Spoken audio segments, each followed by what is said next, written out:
of the damn week. Alice in Chains.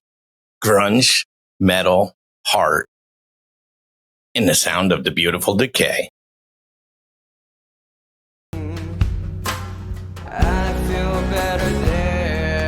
Sometimes I turn my hat backwards. Sometimes I think I'm younger. Old fucking news. Not that old. But they weren't the loudest band in Seattle. They weren't the flashiest or the most tortured. They were just the realest. While other grunge acts rejected metal, Alice in Chains embraced it.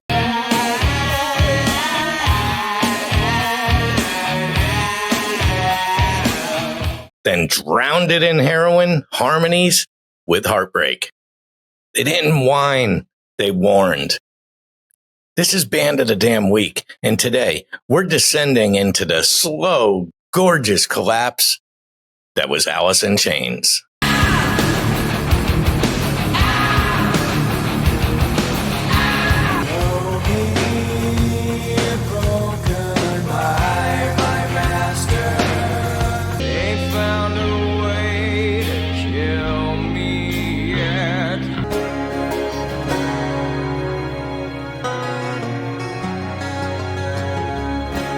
The outsiders of the grunge family, Seattle in the early 90s, it was ground zero for Plaid, Pain, and Pearl Jam bootlegs. Yo, Justin, got the new Pearl Jam. But Alice in Chains, they never quite fit in.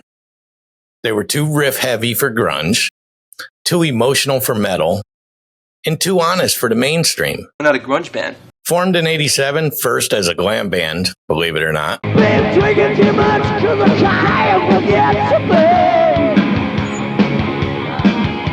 Jerry Cantrell and Layne Staley had one of those rare creative connections that just hurt perfectly.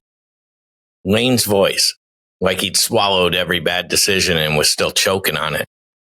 Jerry's riffs, kind of like Tony Iommi grew up on dirt, weed, and regret. Their debut, Facelift, in 1990 hit hard.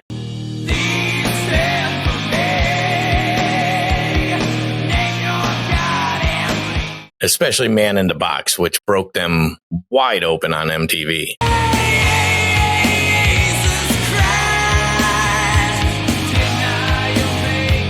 But for me, it was their 92 follow-up, Dirt, that defined their era.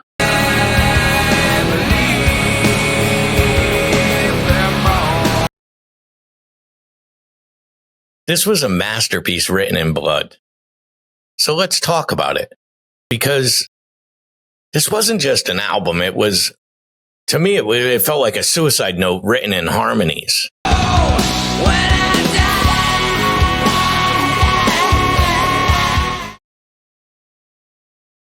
Tracks like Them Bones, short, brutal, prophetic. Down in a Hole.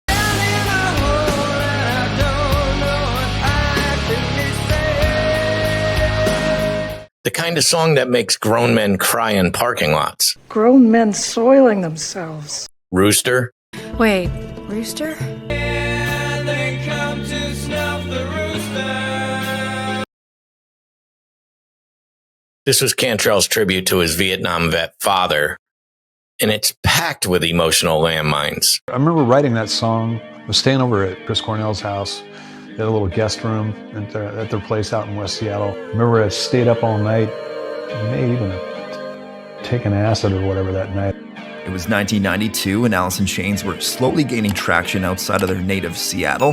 Guitarist Jerry Cantrell was maturing and reflecting on a lot of anger he held from his childhood. And I was thinking about my dad, you know. My folks got divorced when I was pretty young, and so my dad wasn't a big part of my teen years. He was a badass and a hard ass, you know. He was a Army sergeant, so, you know, but I didn't see a whole lot of him. So my mother had passed. He was my only parent left, and as I became a man, I started to realize that, you know, I can't be mad at him for like kid shit, you know, like every kid's mad at their dad. For me, it was a scream from the grave. Dirt was about addiction, decay, loss. And Layne wasn't faking it. He was living it. That album didn't just go platinum.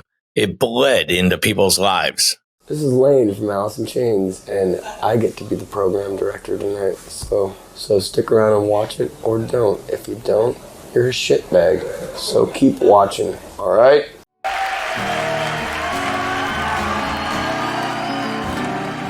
Drug use and metaphors? Alice in Chains just told the truth. And the truth was fucking ugly. But man, was it beautiful.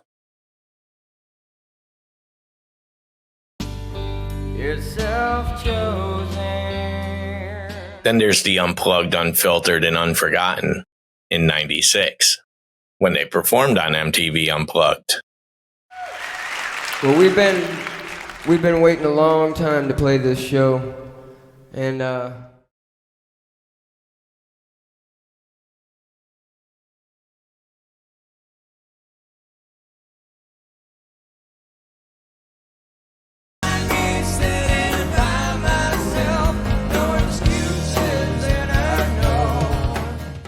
It felt like a ghost story being told live.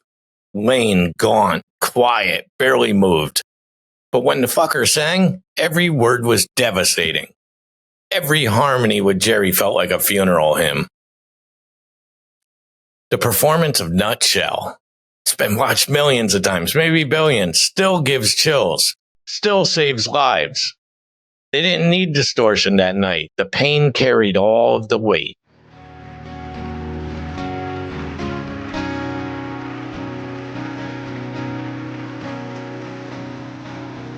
Sadly, shortly after, Layne basically vanished from public life, became a recluse, and in 2002, he was found dead in his Seattle apartment, his body decomposed, surrounded by drug paraphernalia. He was 34, and the part that hurts the most, his body had been there for weeks. No one noticed. And that's the tragedy. That's the silence behind the sound. It's something that was, for me, it was crushing. It was crushing not only to stop right at the peak of the band, pretty much. I mean, we were ready to maybe hit another echelon there. I think artistically, but personally, it was we lost our best buddy and our best friend. So that's a lot to go through, and it's an experience that everybody goes through in life. It's not unique to us, and so Alice in Chains could have ended right there, in shadow. But in 2005, they reunited for a tsunami benefit show. And it sparked them. And eventually that spark became William Duvall.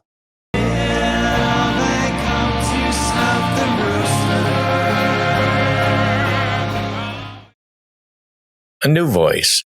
Not a replacement, a continuation. Since then, they've released multiple albums. Black Gives Way to Blue, The Devil Put Dinosaurs Here, maybe the dumbest title ever, and Rainier Fog. And while the mood has shifted, it's more polished, more expansive. The heart is still there. It's still metal. It's still grunge. It's still sad as fuck and strong as hell. Here's my final thoughts. With my hat backwards, because that's who I am. Alice in Chains never needed your approval. They weren't built for hits. They were built for healing through honesty. Layne Staley once said, drugs worked for me for years, and now they're turning against me. And I'm walking through hell. But even in that hell, he gave us art that felt like salvation. So whether you're headbanging to Damn That River, crying to Nutshell, or just humming Wood on a shitty rainy day, Alice in Chains is still here. In every harmony, in every heavy breath, in every moment when silence is too loud and you need a voice just to match it. So what's your Alice in Chains moment? Everybody has one. Drop it in the comments. Give me your song, your lyric, your story. Hit that subscribe button. Share it with someone who knows that sadness can be a strength. I'm Fred Carroll. This is Headbangers History, where every riff tells a story, and Alice's is carved into the dirt forever.